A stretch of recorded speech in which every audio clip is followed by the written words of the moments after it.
Hey everybody, my name is Rob Woodbridge from Untethered.tv. What you're about to see here is a clip, a short clip of a much longer episode. It can be found on Untethered.tv. So if you really are interested in this, go to Untethered.tv, do a search for this title, and you'll find it there. But enjoy this short clip.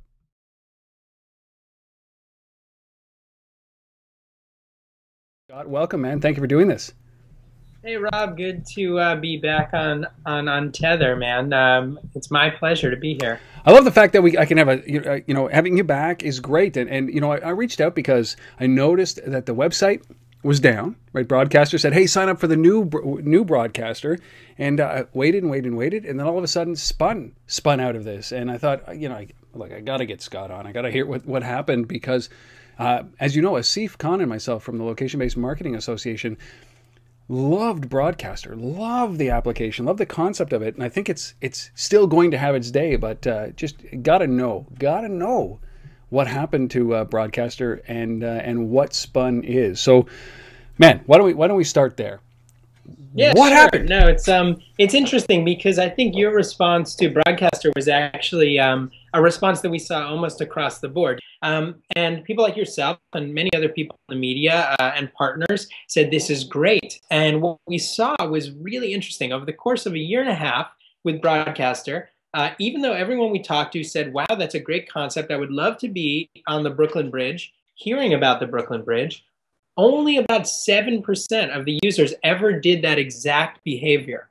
And that behavior we defined as being within eyesight of the place that was being referenced by the audio. Now, interestingly enough, about 76%, so the overwhelming majority of Broadcastr users, consumed content, even though they could consume it from anywhere in the world. We are in just about every continent, within 50 miles of where they lived. So they would start where they lived, and then they would immediately punch out. They'd go like that on their phone, and then they would look for the things that were interesting to them, not necessarily where they were right then, but in neighborhoods that maybe they were familiar with, that they had an emotional connection to. And that was the majority of the consumption. Only about 17% of it was content of like 1,000 miles away. So we saw the travel use case was fairly small, meaning a virtual travel 1,000 miles away. The actual immersive use case, which I think is what everyone really loved in theory, was extremely small. But the city level use case was huge. And we actually had really good re-engagement around that. And we also saw that professional content was being engaged with to the tune of 10,000 times more than the user-generated content. And I think the reason for that is really, really simple. If you look at something like YouTube, which really, especially in the early days, exploded based on user-generated content, you see a service that can draw in 24 hours of video every minute from anywhere in the world. But then every day you get a handful, right, that really bubble up that are great. Now, once you limit that to even just the city level, it becomes very unlikely you're going to get a great video every day. And when or audio or whatever, and then when you limit that to my block, it's basically impossible. And so there's this thing that happens where you can court the UGC and you can eventually get that user-generated content to be great, but you can't get it to be great often enough to retain the user who expects the kind of churn of content that we have now in our minds from things like Twitter and Facebook.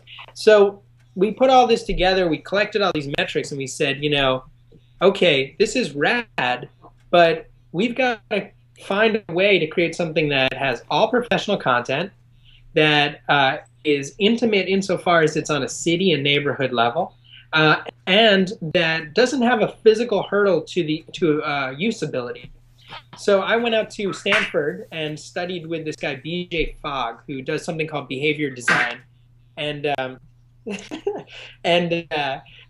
he applies behavioral science and psychology to the idea of UI UX design. And he says there's 6 hurdles to ability. And always when we create an application, we're trying to create an ability shift. We're trying to make some behavior that you already do easier to do, right? So there's 6 hurdles, right? One, I'll see if I can remember them all. It's a good test. You've got, yeah, it is a test. BJ will be proud. Time, right? So when someone says, I don't have the time, what they basically mean is it's too difficult for me, right? I don't have the time. I don't have the money. It's too expensive, too difficult for me. it is too physically difficult for me to do it. So if you look at a very simple behavior like going for a run, somebody's got a broken leg, it's too difficult, right? They don't have running shoes, too expensive. They work 7 days a week, not enough time. Now, when you look at some of the other ones, brain cycles, how hard is it for me to understand what I'm supposed to do? So with something like Broadcastr, this is a totally new kind of behavior, especially outside of like a walking tour. And so it's very difficult for people to conceive, what are they asking me to do? And then the last two are, is it socially deviant? In other words, is it unacceptable in my social group to do this? So, for example, if the behavior that you want is, to connect with strangers around you, to go on a flash date, right? And it's, but in your social circle, people are very conservative when it comes to dating. You're probably not going to do it. It's too difficult for you to break the moray, right? And then the last one is, does it break a pre-existing behavior that's a part of your daily life? So if, for example, you want somebody to do the behavior of come to my bar every Saturday, and you say it's cheap, it's easy to get to, it's close to your house, you don't have to think about it, we will send you directions via SMS, we'll do all these things, but that person goes to visit their mother who's undergoing cancer treatment every Saturday, you're never going to be able to break that behavior. So no matter what you do, you don't have a chance. And if even one of these 6 things is too difficult, they won't do it. So with Broadcastr, when you look at it, you've got physical hurdle, which is I got to have headphones and I got to put them in. You've got social deviance, right? Am I with a group of people? It's inappropriate for me to put my headphones in. You've got a mental issue. How difficult is it for me to understand? I don't do this anywhere else in my life. It's not a behavior I'm already doing that I need to be made easier. So as a result, we captured a lot of people. I mean, we had about 50,000 monthly active users. 50,000? Yeah, that's not bad. We had about 250,000 try it out. But what we found was we were hitting this ceiling. And so we retooled.